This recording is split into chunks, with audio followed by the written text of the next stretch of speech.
Causas de falhas de implantação eu posso dividir em duas possibilidades. Causas embrionárias. O embrião não é um embrião de boa qualidade, não tem uma condição genética ideal, então a natureza impede que ele se implante. Isso pode ser um lado bom, porque impede que crianças com problema nasçam. Então é a natureza agindo contra a implantação a favor da paciente.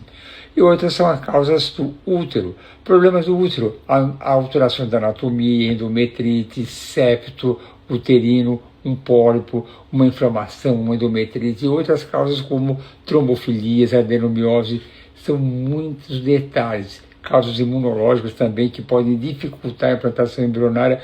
O importante é pesquisar tudo o que pode atrapalhar antes da primeira transferência embrionária. Não espere ter a falha de implantação para depois pesquisar. Antes de falhar, já faça todos os exames que possam levar e justificar uma possível falha de implantação. Toda vez que alguém me pergunta se algo é possível, a resposta sempre é claro que é possível. Sempre tem uma chance. A chance pode ser menor ou pode ser maior. Agora, você tem um antimileriano de 0,15, mas eu não sei quantos anos você tem.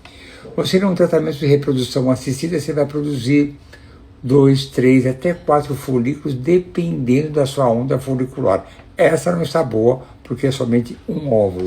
Mas você pode tentar outros meses, esperar uma situação melhor. E aí depende muito da sua idade. Se a pergunta é se é possível engravidar com seus próprios óvulos, a resposta é sim, é possível, mas tem que ver todos os fatores, inclusive a condição masculina do espermograma, se está totalmente perfeita. Não dá para responder somente com esse detalhe. Tem que saber mais coisas. Você fez 2 fertilizações in vitro com óvulos doados, fez biópsia embrionária também, eram embriões euprose e nem assim implantou. Fez vários exames e me pergunta agora se seria o caso de fazer o exame KIR ou uma pesquisa imunológica. No meu entender, sim. Eu, hoje em dia, já peço para todo mundo, principalmente para as receptoras, as causas imunológicas, porque sempre vem na minha mente, passar para a situação de ser receptora de óvulos não é uma situação fácil, a gente não pode falhar. E depois que falhou, pesquisar causas imunológicas, alguns não acreditam, mas existe uma sociedade americana só de imunologia da reprodução. No Congresso Brasileiro que vai ter agora, da SBRA, vai ter uma série, um pré-congresso de imunologia da reprodução, mostrando que isso é aceitável, embora muitos não acreditem. Eu acho que você deve pesquisar tudo e outras causas. E para complementar, nesse último congresso que eu estive em Londres, da Sociedade Europeia de Reprodução Assistida, teve também uma aula só de uma causa imunológica ainda não comentada. Aliás, eu já fiz até o resumo, nem sei se eu já coloquei no meu blog, está prontinho. Como eu viajei também essa semana, está prontinho, mas é uma nova possibilidade de causa imunológica e a aula que foi dada mostrou antes e depois desse tipo de tratamento, que eu vou adicionar nos meus tratamentos também. Mas eu vou colocar aqui meu e-book de causa imunológica, que tem um baseamento científico, tem referências bibliográficas, mostrando que isso é uma possibilidade. Nessas horas, tudo deve ser avaliado. E cuidado com biópsias embrionárias para PGTA sem uma indicação precisa. Será que é necessário fazer biópsia embrionária em uma doadora de óvulos de 20 e poucos anos? Embora seja controverso, a minha resposta é sim. A endometriose é uma doença inflamatória e pode atrapalhar. Em alguns casos, que a paciente tem uma inflamação dor abdominal, tem um abdômen inflamado pela endometriose, eu associo uma outra medicação junto com a estimulação. Aliás, eu começo antes, um mês antes, que é o Reuquinol, porque ele desinflama e pode ajudar a melhorar a qualidade dos óvulos. Mas isso é uma conduta minha e de outros médicos também, não é uma coisa que seja um consenso. Pode melhorar, mas se pode prejudicar a qualidade dos óvulos, a minha resposta é sim. Não é a minha opinião particular. Hoje em dia você tem acesso a outras informações de inteligência artificial. Se você fizer essa pergunta se a endometriose pode atrapalhar, provavelmente eles vão dar que sim e vão dar referências bibliográficas sérias, que isso pode atrapalhar. Agora, precisa operar. Embora seja controverso, a minha resposta é sim. A endometriose é uma doença inflamatória e pode atrapalhar. Em alguns casos, que a paciente tem uma inflamação, dor abdominal, tem um abdômen inflamado pela endometriose, eu associo uma outra medicação junto com a estimulação. Aliás, eu começo antes, um mês antes, que é o Reuquinol, porque ele desinflama e pode ajudar a melhorar a qualidade dos óvulos. Mas isso é uma conduta minha e de outros médicos também, não é uma coisa que seja um consenso. Pode melhorar, mas se pode prejudicar a qualidade dos óvulos, a minha resposta é sim. Não é a minha opinião particular. Hoje em dia você tem acesso a outras informações de inteligência artificial. Se você fizer essa pergunta se a endometriose pode atrapalhar, provavelmente eles vão dar que sim e vão dar referências bibliográficas sérias, que isso pode atrapalhar. Agora precisa operar. Mas pelo menos uma dieta anti-inflamatória e uma suplementação anti-inflamatória, antes da estimulação da ovulação, eu acho muito importante. A endometriose, olha, é uma doença cheia de controvérsias.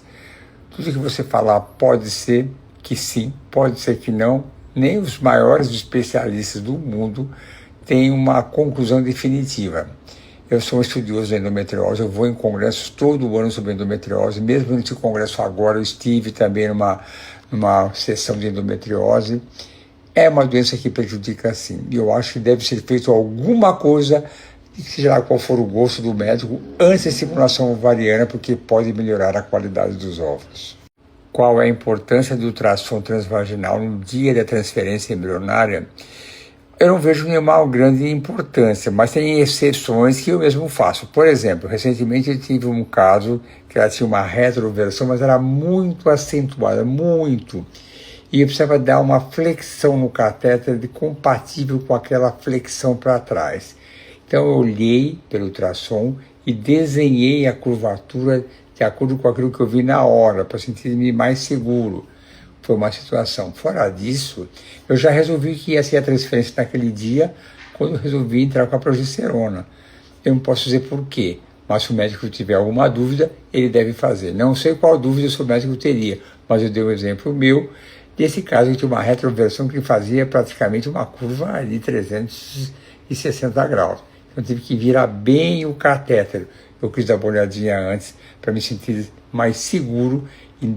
Eu acho que o H. pylori deve ser tratado antes da transferência embrionária sempre que possível.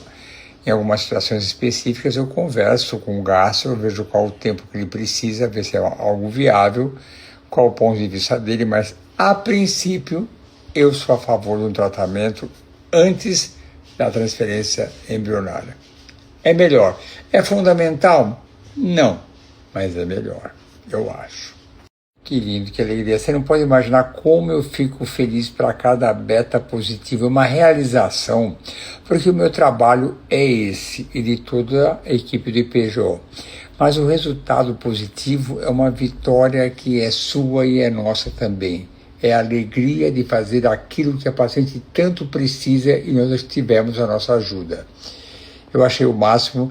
E foi com você que eu comecei a usar aquele quadrinho de orientações pós-transferência que inaugurei com você e com um grupo daquelas pacientes que eu fiz transferência no mesmo dia.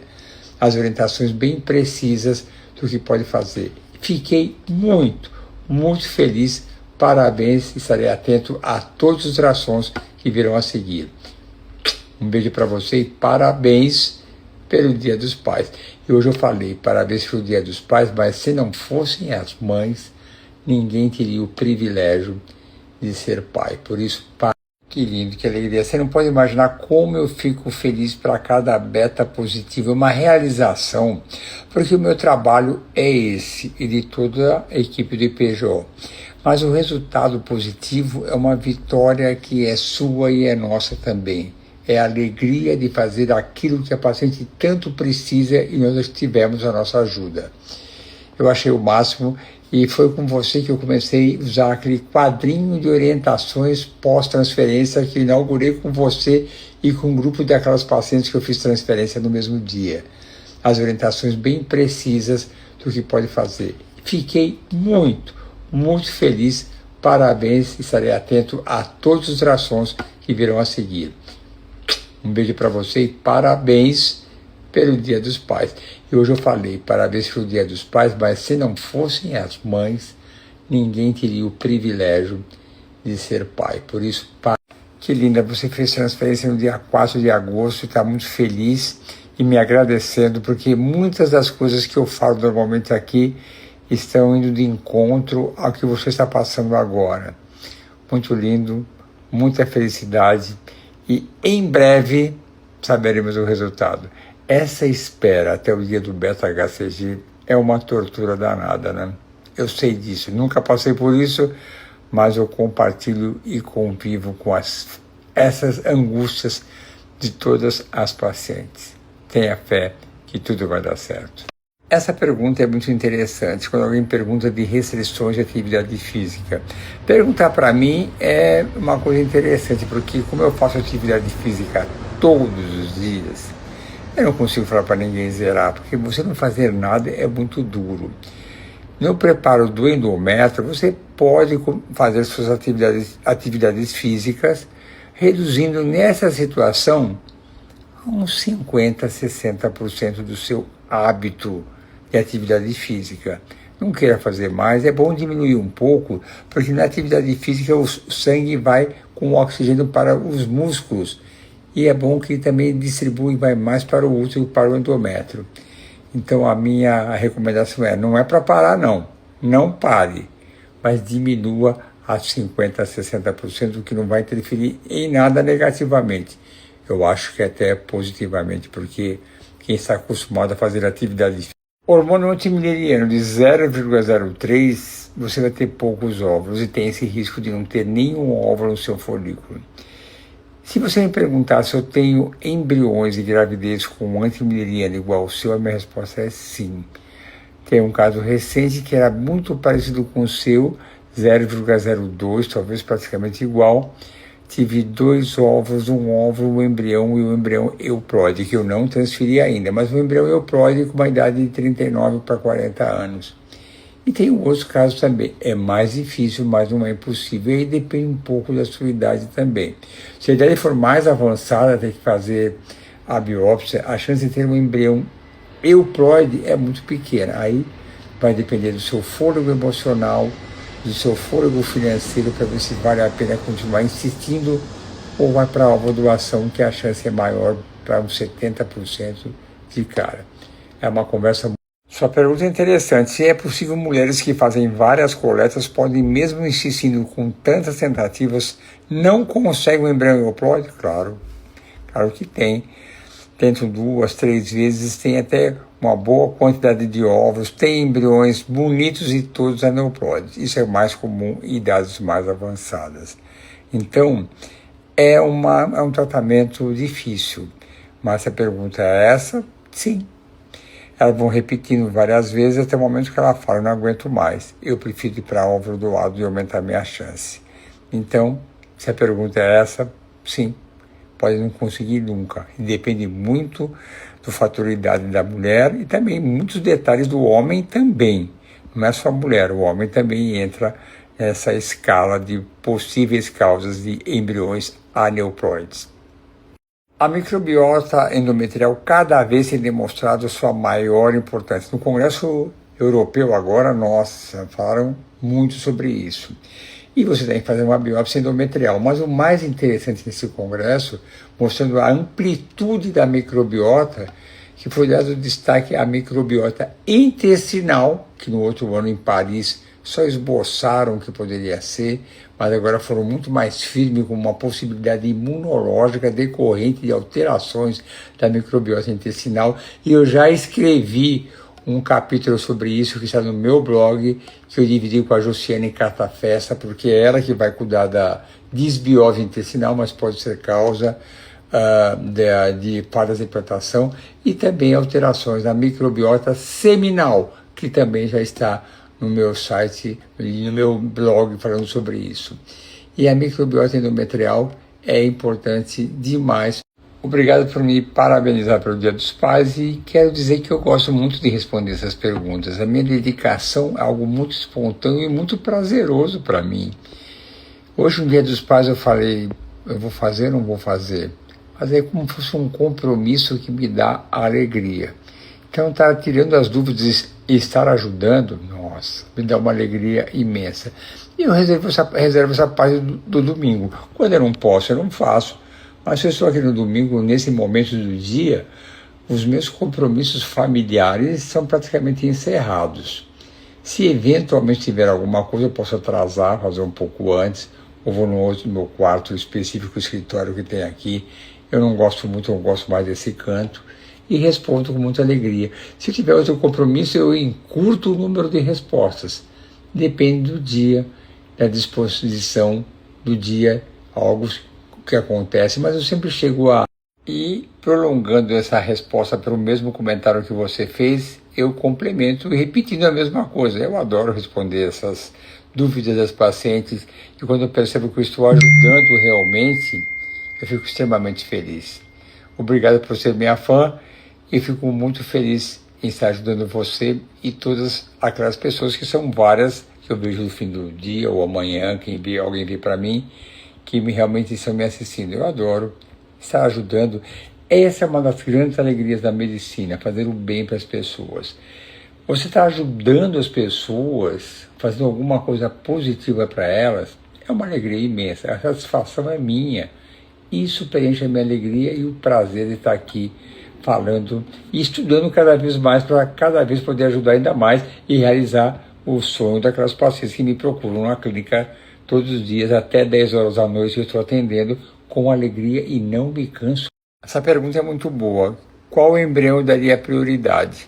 Um 5A de D6 ou um 5BB de D5? Se eu tivesse, ou se eu tiver a inteligência artificial, ele pode fazer essa diferença. Nós usamos a inteligência artificial, em muitos casos, quase como rotina. A gente vê pelo embrioscópio, a velocidade que dividem as células e outros critérios.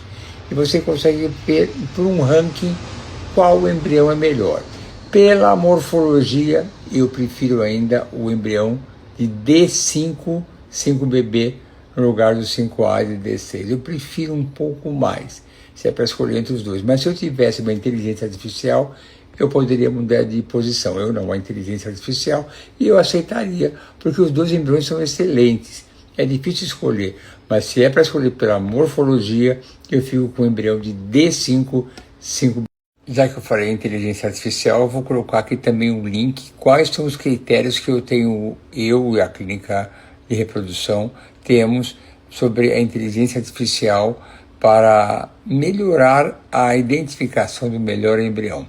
Vou colocar um link. Existem várias inteligências artificiais, cada dia tem uma diferente, mas nós temos algumas que nós escolhemos como as melhores para o momento, mas isso pode mudar. Toda hora tem algo novo aparecendo. Então, para o momento que eu vou mostrar, é o que nós utilizamos nesse momento. Mas daqui a um mês pode mudar tanta coisa. E tem inteligência artificial para ver qual é o melhor protocolo, qual é o melhor momento de fazer a coleta dos ovos, qual é o melhor espermatozoide, qual é o melhor óvulo.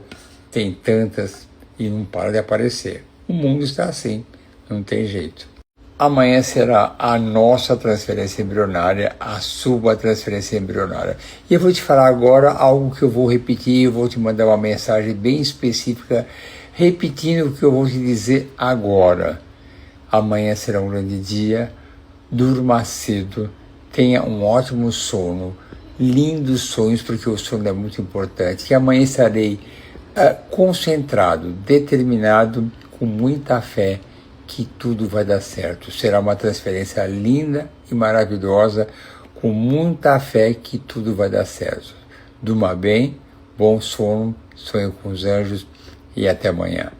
O meio de cultivo tem importância e talvez se você esteja me perguntando, estou querendo adivinhar, sobre o EmbryoGlue, que é o meio de cultura que nós colocamos na hora da transferência embrionária, que é considerado um meio de cultura mais sofisticado que tem demonstrado resultados extremamente excelentes. E o glue é de cola, mas não é exatamente uma cola, mas ele pode facilitar a adesão do embrião.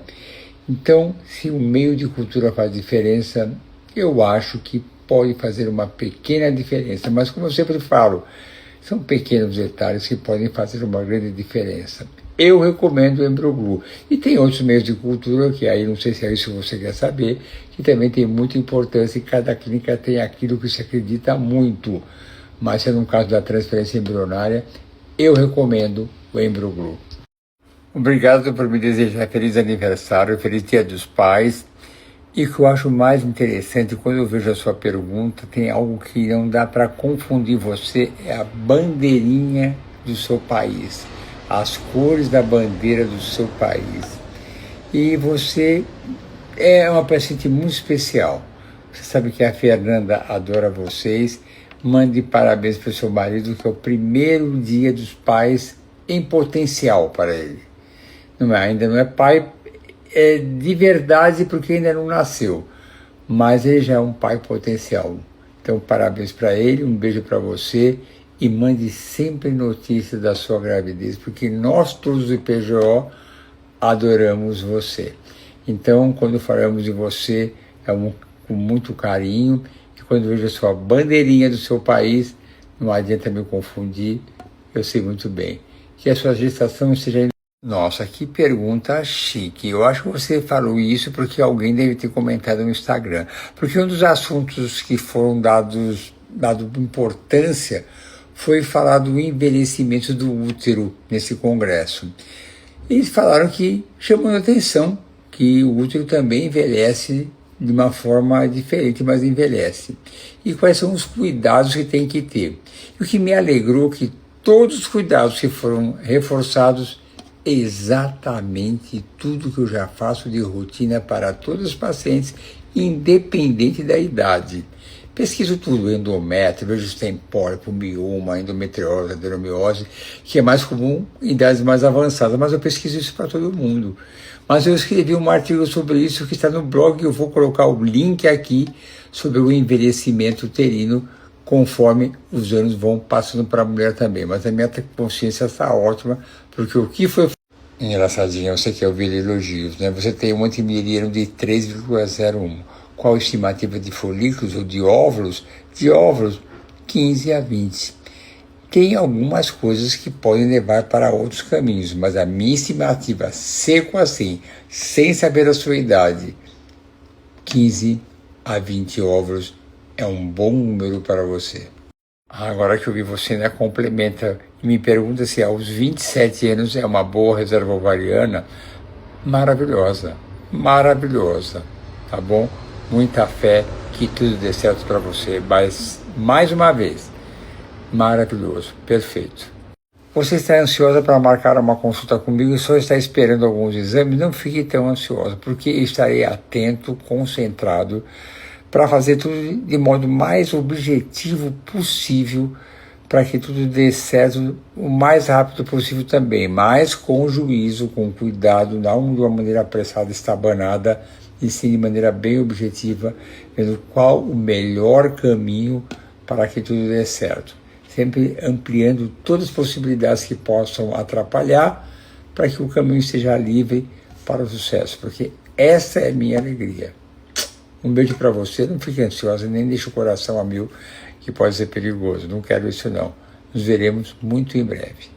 O Kirá é uma alteração imunológica que pode dificultar a implantação embrionária. Ele pode se estender a pesquisa para o seu marido pedindo uma HLA-C dele.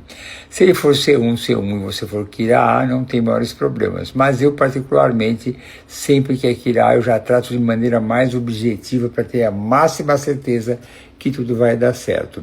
E tem tratamentos específicos que, se o seu médico pediu esse exame, ele vai saber como tratar. Tem 2 tipos de corticoide, tem o intralípide, tem o filgrastim. Transferir um único embrião, isso é fundamental para a reação imunológica ser menor. Mas aí o tratamento é esse, mas depende muito do seu médico. Eu não posso dar uma receita por aqui. Mas ele sabe. Tem isso no meu site, está descrevendo todos como é que é direitinho. Não tem problema, mas tem que tratar. Eu nem vejo o HLA-C do marido, viu? Já trato direto. Aqui A, trato direto, sempre. Eu não vou entrar em maiores detalhes, mas lá no site do IPJ tem tudo que eu faço para tratamentos imunológicos. Tem um e-book específico onde eu ponho passo a passo como se trata o QIRA, fazendo uma analogia com HLA-C, se for o caso, com outras causas imunológicas, bem detalhada. É uma cartilha muito fácil para entender. Se você for ler, espero que você desça esse e-book, você vai saber como é que trata. É muito fácil, é bem simples mesmo. Mas tem um tratamento específico e tem que cuidar muito bem para que se alcance os melhores resultados. Falar em evidências científicas é muito complexo, porque tem muitas coisas que têm evidências hoje em dia e depois não tem mais. Eu acabei de comentar para você algumas coisas como essas. Então, eu não uso tracolímetro, eu falei nessa situação, mas também quando você fala em tratamentos imunológicos, as evidências são frágeis. E tem outros tantos tratamentos. Será que o embrioscope tem alguma evidência científica que realmente melhora o resultado? Será que a inteligência artificial tem alguma evidência científica que melhora o resultado? Tem uma acurácia muito baixa, mas está se usando tentando melhorar os resultados. O que eu não faço é prejudicar o paciente, mas o que puder ajudar, eu agrego nos resultados ou nos tratamentos que não prejudiquem a paciente, mas podem melhorar a chance de gravidez. Adorei esse comentário seu. Se toda a tuba dilatada é hidrossalpinge, mas não veio muito claro e nenhum médico afirma que é hidrossalpinge. Mas se está dilatada é porque deve ter um líquido inflamado que pode refluir para o interior do útero e atrapalhar a implantação e você tem falhas de implantação. E aí, o que fazer? Aí é complicado. Existem algumas situações que a gente tem que pensar. O ideal nesses casos, conforme os exames de endométrio, pode me insinuar que existe uma inflamação proveniente da tuba. E aí, o que deve se fazer é operar essa tuba. E tem que tirar, a gente pode clampear a tuba para esse líquido não refluir, ou tirar. Mas dependendo a sua idade, uma das causas de câncer do ovário vem da tuba. Portanto, se você tiver uma idade mais avançada, eu recomendo tirar essa tuba, que vai evitar um câncer de ovário e aumentar as chances de sucesso no seu tratamento. E continuando aqui, você tem 2 falhas de implantação. Aí vem a minha outra pergunta. Você já pesquisou outras causas de falha de implantação? E é importante isso. E quando a gente fala em tirar a tuba, muitas vezes isso dói para a paciente. Dói. É uma maneira é muito agressivo para ela, aí você tem que conversar com ela. E aí eu pus esse detalhe que é amplamente conhecido, que a tuba é um dos responsáveis pelo câncer do ovário no futuro. Se for uma idade mais avançada, eu altamente recomendo essa tuba. O que eu estou falando para você, você vai achar em qualquer lugar. Da onde vem o câncer do ovário, a grande maioria vem da tuba. Não dá para te responder assim. Mas essa decisão de tirar a tuba ou não, ou clampear, que é uma situação que algumas pacientes preferem, eu faço, mas eu aviso que vai ficar lá aquele líquido inflamado que talvez um dia tenha que tirar. E continuando aqui mais um pouquinho para falar da sua tuba, quando eu falei que dói, não é uma dor física de tirar a tuba, porque por laparoscopia é muito fácil, é aquela dor emocional de estar havendo uma agressividade do seu organismo. Agora, não é simples não. Tomar essas decisões. Eu tenho alguns problemas para conversar com a paciente. Muitas, quando eu falo em tirar a tuba, ficam arrepiadas. Eu explico, negocio, falo que pode dar errado outra vez, quer tentar assim mesmo, mas eu tenho que explicar. Eu tenho que explicar para depois não falar por que você não tirou a tuba antes, por que não botou um clipe lá antes, por que você não viu isso antes. Eu tenho que explicar, eu explico tudo. E tudo que eu falo para você acha amplamente descrito em qualquer uma dessas inteligências artificiais ou fontes de informação sérias. Você vai achar que tudo que eu falei está correto. Não é fácil, não é fácil. Isso que você me pergunta não é um número certo. Nós disponibilizamos tantos ovos, dependendo dos ovos da doadora. Tem casos que tem 8 ovos, 10 ovos, 12 ovos. Então, não é uma pergunta assim, é um número tanto. Porque nós não vendemos ovos, não é um banco de venda de óvulos.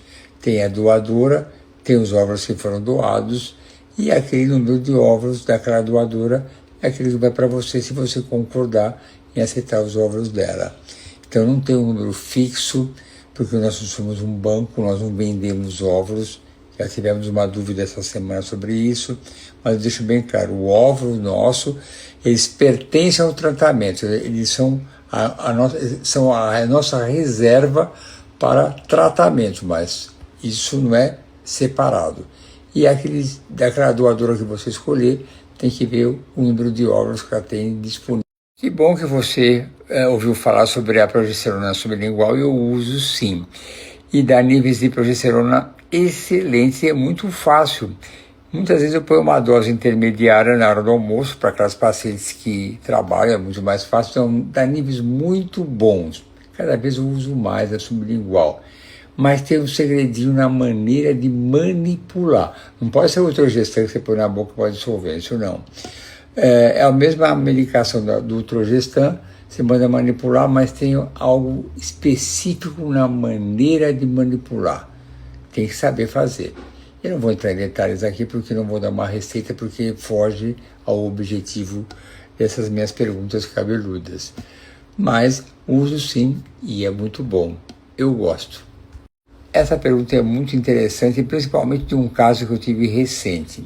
A adenomiose difusa é um grande implicador em falhas de implantação e abortos também. Mas recentemente eu recebi um caso de uma paciente minha antiga que já tinha uma gravidez, ela voltou porque queria mais um filho. Quando eu vi o prontuário dela, tínhamos feito uma simulação, tivemos um embrião muito bonito, e eu falei, mas você não tem mais um embrião? Ela falou, mas essa gravidez foi natural. Quando eu estava me preparando para a transferência embrionária, por causa de alguns detalhes da sua adenomiose difusa, aí ia começar o bloqueio, ela engravidou naturalmente com a adenomiose difusa.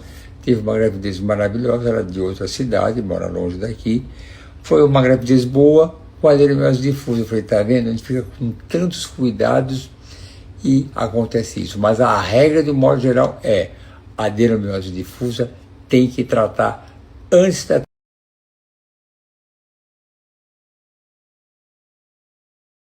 embrião mosaico de alto grau, a princípio não se transfere, mas é o cromossomo número 1.